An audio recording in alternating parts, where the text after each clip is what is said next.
Olá pessoal, vamos dar início à nossa aula falando um pouco sobre a assistência de enfermagem e afecções do sistema tegumentar, né? Aula muito importante para que todo profissional de enfermagem preste uma assistência de qualidade, é importante se aprofundar. Então, assim, vamos dar início à introdução falando sobre a lesão por pressão, né? Então, assim, é um termo utilizado, antigamente se chamava úlcera por pressão, mas aí, diante dos estudos, o termo foi modificado e não se fala mais úlcera por pressão, porque a úlcera já é o rompimento da pele, né? Então, a úlcera já é uma ferida aberta. E a lesão por pressão, ela não necessariamente ainda pode ainda a pele ter tido esse rompimento. Então, o termo utilizado é lesão por pressão, que é o início. A lesão por pressão são lesões cutâneas, né? Que se produzem em consequência de uma falta de irrigação sanguínea. Então, essa falta de irrigação sanguínea faz com que se comece a ocasionar uma lesão e aí essa irrigação ela é muito importante, né? Então, a falta da irrigação sanguínea de uma pele começa a ter uma lesão aí por pressão. Porque essa irrigação ela reveste, né, essa camada da pele. Então, a camada da pele ela também é revestida por uma saliência óssea. Então, nas zonas em que essa for pressionada, um exemplo, um paciente acamado, ele passa um tempo, está restrito ao leito, então ele passa um tempo prolongado, ele muito tempo em uma posição só, corre o risco de já dar o início de uma lesão por pressão. Então, assim, um paciente também cadeirante, passa muito tempo numa cadeira, numa posição só, pode ocasionar uma lesão por pressão, uma tala, ou uma pessoa que fique num, tipo assim, ou um objeto rígido, né? Ela pode ocasionar também uma lesão por pressão em um período prolongado. A pele, ela conta com uma rica irrigação sanguínea, né? Então, essa irrigação, ela leva oxigênio a todas as camadas da pele. Então, a partir do momento em que essa pele não está tendo esse oxigênio, então começa a ocasionar a morte, né, celular e começa a iniciar-se uma lesão. Se essa irrigação for interrompida durante mais de 2 ou 3 horas, então a célula ela começa a morrer, né, e ocasionar a lesão. Então, por isso que um paciente acamado é necessário em que de 2 em 2 horas haja uma mudança de decúbito, porque pode ocasionar, por ele estar um tempo prolongado em uma cama, principalmente nas partes de proeminências ósseas, há esse risco muito grande, né? Porque, um exemplo, uma pele já avermelhada, ela já é uma lesão por pressão. E aí, ocasionando essa morte da célula, começa a se abrir, né? Essa lesão por pressão.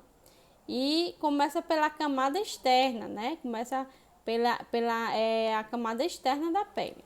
Então, uma causa frequente de irrigação sanguínea, uma falta, ela é reduzida na pele e aí causa uma pressão. Um movimento normal que nós fazemos, ela evita, né? Os nossos movimentos evita que ocasione essa lesão, porque há esse oxigênio contínuo, né? Para que evite do tecido ser lesionado e variar, né? Para que a circulação sanguínea não fique obstruída. Então, a circulação sanguínea não ficando obstruída, não causa a lesão por pressão. E se ela ficar num longo período, essa camada da pele ocasiona a lesão por pressão. Então, a camada de gordura que é por baixo da pele, especialmente nas saliências ósseas, ela atua como uma almofada, né? Que é para evitar que os vasos sanguíneos se obstruem, se fique, né? Então, serve como almofada, as camadas gordurosas. Um exemplo também, roupas inapropriadas, roupas arrochadas, pode ocasionar, sim, uma lesão. Tipo, um exemplo, você veste uma calça ou qualquer outra roupa arrochada, quando você retira, já vê aquela parte avermelhada e permeada. Então, ali já é um início de uma lesão, né? Então, um lençol, um exemplo, paciente que fica muito tempo acamado, um lençol enrugado, uma almofada, muito tempo o paciente em decúbito, um exemplo, lateral, e o paciente muito tempo com a almofada entre as proeminências ósseas, quando vai se retirar, está avermelhado ali, já é o início de uma lesão, né, por pressão, ainda não foi rompida a camada da pele, não teve esse rompimento, mas já é o início de lesão por pressão. Então, assim, os vasos sanguíneos ele obstrui e começa a ser lesionada. A exposição prolongada da umidade, muitas vezes a sudorese frequente, urina ou fezes, o paciente que passa muito tempo acamado, ou ele vive acamado, né, o paciente restrito ao leito e usa fralda, e aí a pessoa que está ali com os cuidados àquele paciente demora a trocar a fralda daquele paciente, e aí aquele paciente urina ou também faz suas necessidades fisiológicas e fica ali por um tempo prolongado, pode ocorrer também uma lesão e pode danificar a superfície da pele, né, tornando-se muito provável uma úlcera por pressão. Então, as pessoas que não podem mexer, né, pessoas que não podem se mexer de jeito nenhum, pacientes que estão restritos num leito na UTI, que não pode se mexer, corre o risco de desenvolver úlceras por pressão, a lesão de um nervo, né, por uma ferida, uma pancada, um exemplo, paciente diabético, ele pode sofrer uma pancada, outras causas, e ele não tem a capacidade de sentir dor. Então, ele não sente essa sensibilidade de sentir dor e sofre uma pancada, né? Então, pode sim ter essa lesão também. Então, assim, é uma área, de repente, uma área localizada de necrose celular, resultante de isquemia que tende a desenvolver quando o tecido mole é comprimido entre uma proeminência óssea em uma superfície, né? E dura por um período prolongado de tempo. Os outros termos frequentes usados são úlceras de decúbito, escara, né? Porque a úlcera e a escara já é a ferida, né? O tecido já lesionado, né? Então, houve ali, né? Ali uma lesão e o paciente é acamado. E aí começou uma úlcera por decúbito, né? Uma escara que já é a ferida propriamente dita. Porém, por ser o agente principal é a pressão, né? Então, a pressão faz com que essa lesão ela já dê início para a sua formação. Então, recomenda-se a adoção do termo a úlcera por pressão quando ela já está em um estágio mais avançado. O termo escara deve ser utilizado somente para designar a parte necrótica ou crosta da ferida, né? Então, a escara, que o pessoal falava antes que a úlcera era uma escara, é quando já está em necrose. Aí sim é uma escara. As manifestações clínicas, se a pressão interrompe o fluxo sanguíneo, então a zona de pele ela é privada de oxigênio no início, fica avermelhada e inflamada e depois vem a úlcera. Embora a circulação sanguínea seja apenas parcialmente, ela é rompida, então há uma fricção e outro tipo de dano da camada externa da pele pode também ocasionar as úlceras. Então vamos falar um pouco sobre as lesões, né? O início da lesão por pressão, a classificação, né? Por estágios. Então, assim, vamos dar um início falando um pouquinho sobre a classificação. Lá na anatomia a gente viu a camada da pele, né? A anatomia da pele. Então, assim, tem os pelos, né? Tem os poros, os pelos. Aí tem a epiderme, que é a primeira camada. E depois da epiderme vem a derme, né? E depois da epiderme, derme, vem as glândulas, né? A parte gordurosa, então, assim, há o tecido conjuntivo, É isso? Vem o tecido conjuntivo e a parte óssea. Então, aí como vocês estão vendo, na anatomia ao lado, né? A epiderme, a derme. A epiderme é a primeira camada, depois a derme. A hipoderme, o tecido mole subcutâneo e o osso. O estágio 1 é a área de eritema, a qual não desaparece com a pressão, a temperatura cutânea é elevada e o tecido é demaciado, fica inchado. O estágio 1. Está aqui mostrando, né? Já é um pouquinho avermelhado. Isso aí já é uma lesão por pressão no estágio 1. O estágio 2, a pele rompe e está presente o brasão, né? A bolha, já vem uma bolha, tipo uma cratera, rasa, superficial ainda, tem edema. A infecção pode desenvolver a ferida e tem espessura parcial no estágio 2. No estágio 3, a úlcera estende para dentro do tecido subcutâneo e a presença de necrose e infecção da ferida e uma espessura plena, né? Então, aqui no estágio 3, você vê que ele já não é mais uma lesão, mas sim uma úlcera, porque já tem rompido a epiderme, a derme, a hipoderme, já está no tecido conjuntivo, né? Então, já é uma úlcera por uma úlcera, um exemplo se for por pressão. O estágio 4 é a úlcera, ela estende para um músculo e osso subjacente, né? E desenvolve bolhas profundas de infecção. Pode ocorrer também a necrose na ferida, né? Que é já a parte do tecido já morto, a necrose, que é aquela que fica preto. A ferida apresenta uma espessura plena. Então, no estágio 4 já tem rompido a epiderme, a derme, a hipoderme, o tecido conjuntivo e já está na parte óssea, né? O estágio 4. Quando a pele se rompe, a infecção converte-se em problema. A infecção retarda a cura das úlceras, né? A infecção faz com que haja um retardo da cura dessa úlcera superficial e pode construir uma ameaça mortal nas úlceras mais profundas.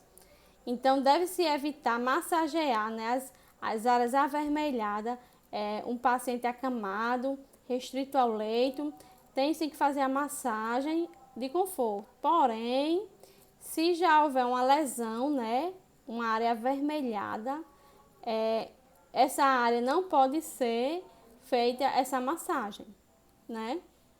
Se for um paciente acamado, então o que tem que ser feito é a mudança de decúbito, porque essa área avermelhada,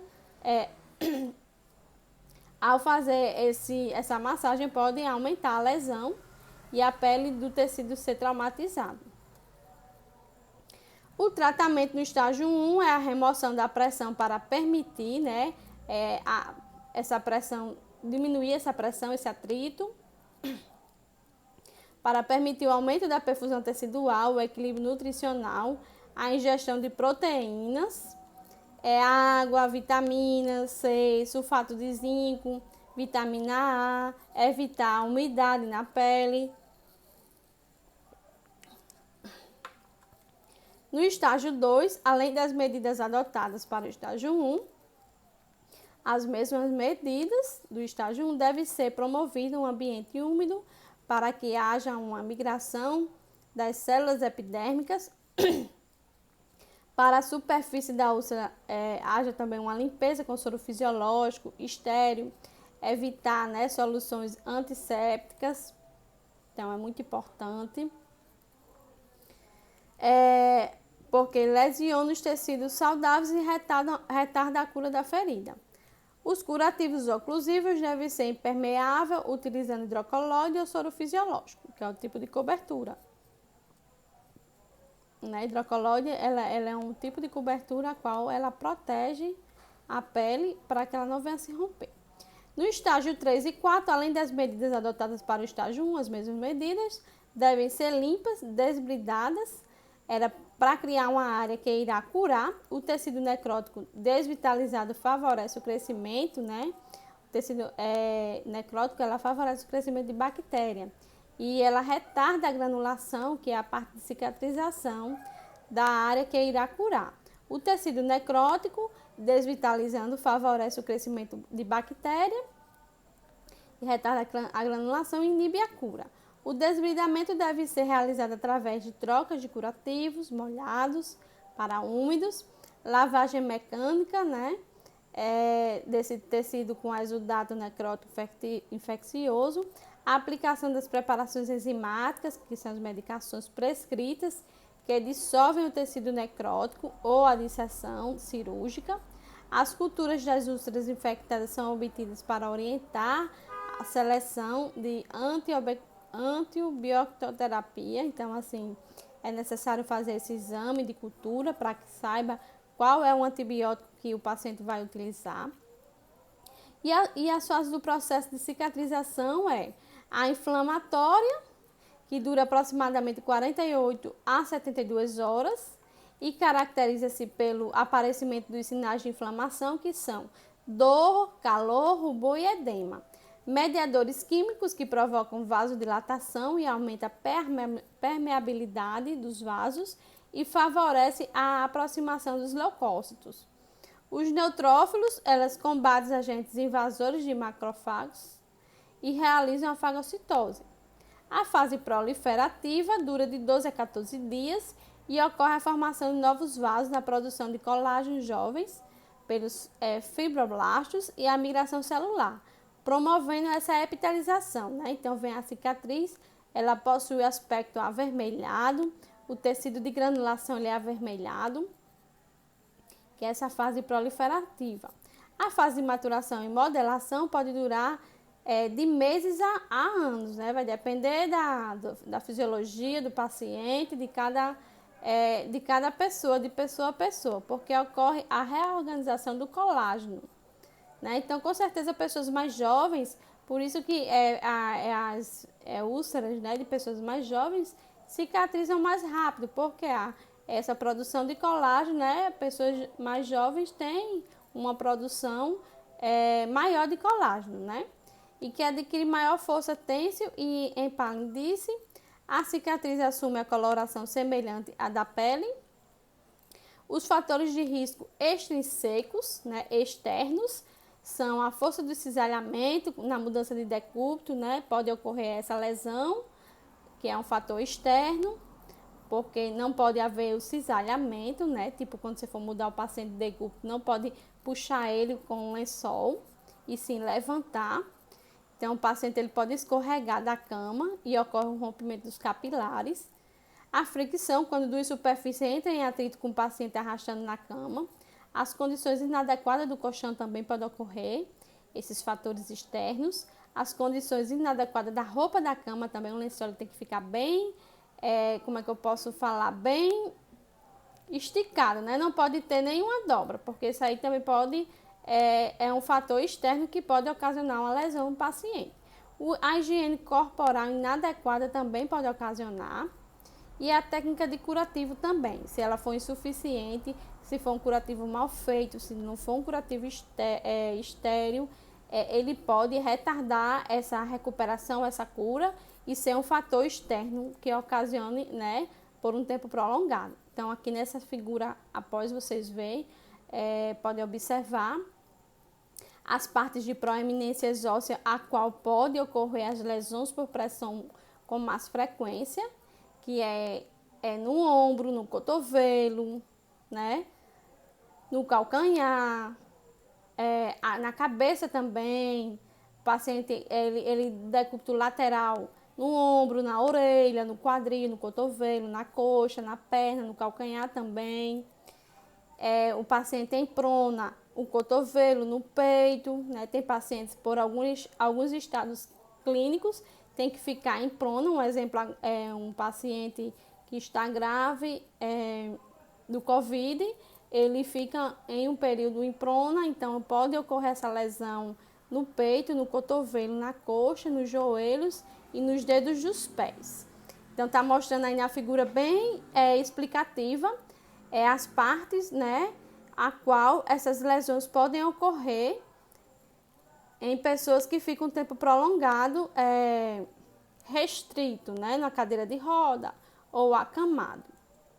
Os fatores de riscos intrínsecos, que são internos, são proeminência óssea evidenciada, a idade avançada, né, um idoso, alteração na temperatura corporal, a morbidade física prejudicada, né, essa pessoa que ela não tem essa atividade física, não anda, né, está restrito, a incontinência fecal e urinária também, a sensibilidade superficial prejudicada, as alterações no fulgor e elasticidade da pele, alterações hematológicas, que é no sangue, também pode ocorrer esses fatores internos, né, pode ocasionar uma lesão, as alterações nutricionais, circulatórias, né, pode ser deficiente e vir um edema, a obesidade também, a desnutrição, o diabetes e também a administração de drogas como corticoides e heparinas e anticoagulantes. São os fatores internos. Então, ficamos por aqui, né, com essa primeira parte da nossa aula.